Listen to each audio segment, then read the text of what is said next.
I know this is a great background. It is how do you scream, Conference. Typical conference. Gray walls. Gray wall. We're about to go live with Lauren's, or in about an hour or so. Lauren's doing her workshop on how to build a tech stack, which is going to be super fun and impactful. I will be talking about automation and data cleanliness, which is open to talk about. Hot topic. But Lauren, what else you got going on for this week? Oh my gosh. We have a great workshop today. So we are talking like fundamentals of a tech stack, best practices in change management. We've got a little exercise on how to write requirements, even brought a sample RFP so that we could teach you how we pull out requirements when we see all those pesky details. So I think it's going to be, we also have building a vision, mission, and value statement. So there we've got different little workshops. I'm really excited for this masterclass, if you will. Yeah, I like it. By the way, guys, right in front of us, Lauren has about 9 piles of papers. Remember, I was the high school teacher, but Lauren has handouts. I have handouts. Can we deliver those as PDFs if people don't like paper? Absolutely, we can. Got to work on that sustainability statement on all things. I know. I'm sorry. Right? I did kill a few trees. I'm sorry. Not that many. I used to print out way more stuff than that, believe me. Anyway, 8 classes or 4 classes times 30 kids. Yeah. That's nothing. All right. What else are you looking forward to for day 2? So we got day 1 today. Okay. So it's us and then drinking today. Networking, sorry. Networking. Yes. So I'll leave the. Let's be honest. Lauren doesn't drink. I don't drink. I'm not drinking this week either. I'll leave that to the professionals. I am not equipped. Just trying to call it what it is. Yes. So there'll be plenty of that. I am really excited. I know. So TechSurf has a special place in my heart. It's actually the first conference that I ever had a speaking gig. Where I did my first panel. I remember being terrified. When was this? I don't know, like 6 years ago or something. Okay. Like something like that. I met Leslie Vickery here. Don't we have that really funny thing where I announced you as a speaker at 2019? Yeah. And then you completely forgot meeting me in person. I'm sorry. I remembered it after you told me. It's okay. I think I have the face blindness. That's okay. Sometimes I'm not at all offended. It's totally fine. Keep going. What were we talking about? Okay. What I'm excited about. Okay, so we have this first day, which is all pre-conference workshops. Super excited about this session. Then we've got a panel hosted by Parka. All women. Pretty badass. Pretty badass women too. Yeah. And we've got Lydia Wilson, Lindsay Ruth, me, Sunny Julie, Ackerman, Kate Rutherford. Oh my God, Kate Rutherford. Yeah. Like it's a pretty bang up. Tomorrow's episode of the podcast, Joyce Russell, Joni Biley, and Kelly Boykin are on. Mm-hmm. And the first thing I say is I am well below my pay. Like I am punching above my pay grade being on the call with all of those ladies. I was way too high. Conversating up. Yeah, oh yeah. With Joyce's all our that panel is definitely. Oh yeah. Yes. By the way, Joyce Russell, Magic Johnson got the call from Joyce to be the speaker at Staffing World, and showed up. So just so you know, Joyce Russell. She's a bit of a baller. She got magic on. She's a bit of a baller. Yeah.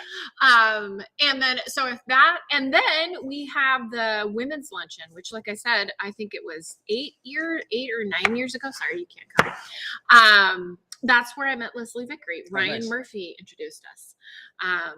It was at the women's luncheon? He was not at the women's luncheon, but he introduced us at TechSurf eight or some odd years ago.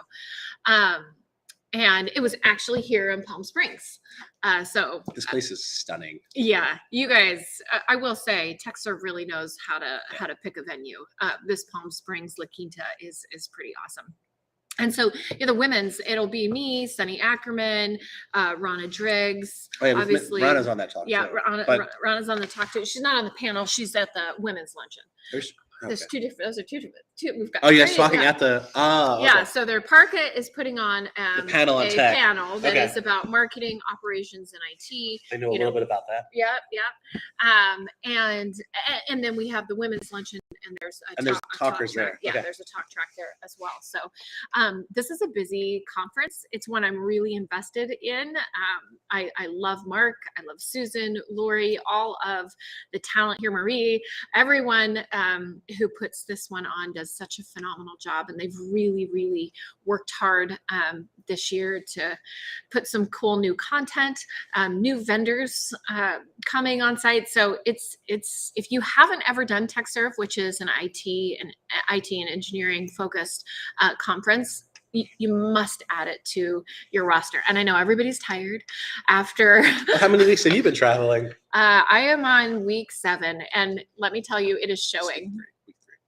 It is showing. I showed up last night to the hotel with no reservation. So this is what happens when you travel 7 weeks in a row. So you got 2 more weeks, guys. So. 2 more weeks, and then I'm done after this. It's over for a little while, and then I can kind of come back down to normal. But it's exciting. Yeah. Well, I mean, let's be honest. It's important to get out there. When you're a solopreneur, or Yes. not anymore. Not anymore. You got some employees. I got some peeps. It's but really you still got to nice. hustle because you are the founder. Yes, you still have to hustle.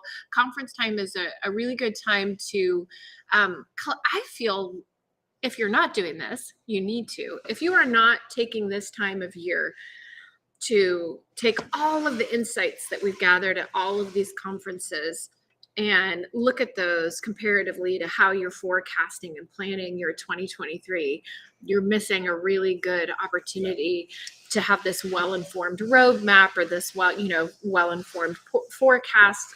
These are all timed in the fall. I know very poorly for those of us that have to go to all of them. Yeah.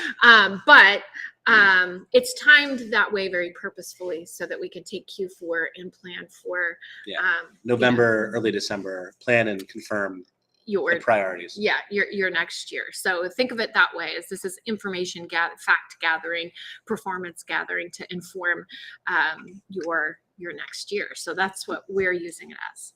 And TechServe, when I went in 2019, was very legal focused. I remember Really? the legal, not only, but there was a lot of panels on your H1s and all the visas and stuff. Yeah. What's interesting is the last 3 we've been to, there have been a fair amount of not just vendors paying to speak or host a panel about technology or their technology, but just general tech stack building panels, all about technology. Mm-hmm. So you can, I think, I don't know, last year it's still kind of remote, but I feel like the focus on getting your tech right is even more now than it has been.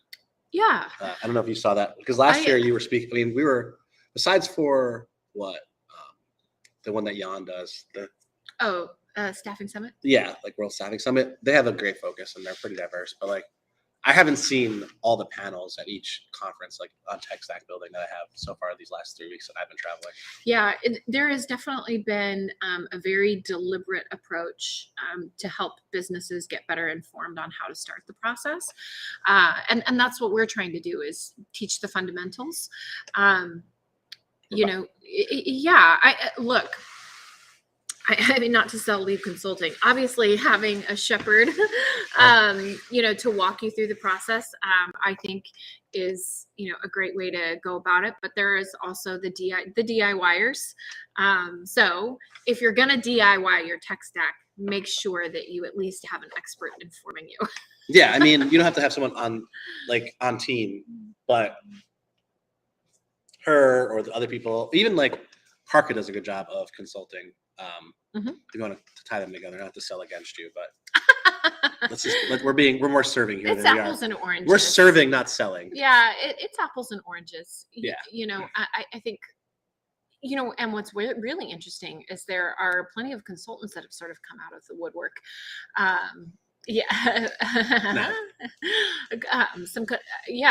was surprised by that, I think. I am glad I got in when I did. Your first mover advantage. You built a big presence. You got on all the you got all the noise, which was great. Back in 2020. I would be worried. Not worried. I feel like the climb would be a tougher climb if I was starting it right now. I got everybody. You also invested a lot in your time. I did. When you weren't necessarily when you weren't busy with customers, which is like every time I call you, you're like, I'm on a call, leave me alone. Honest guys. She was reviewing every software that comes out. She still reviews every software, but so she already went through like it was like basically like work for a couple hours each day at the beginning of 2020.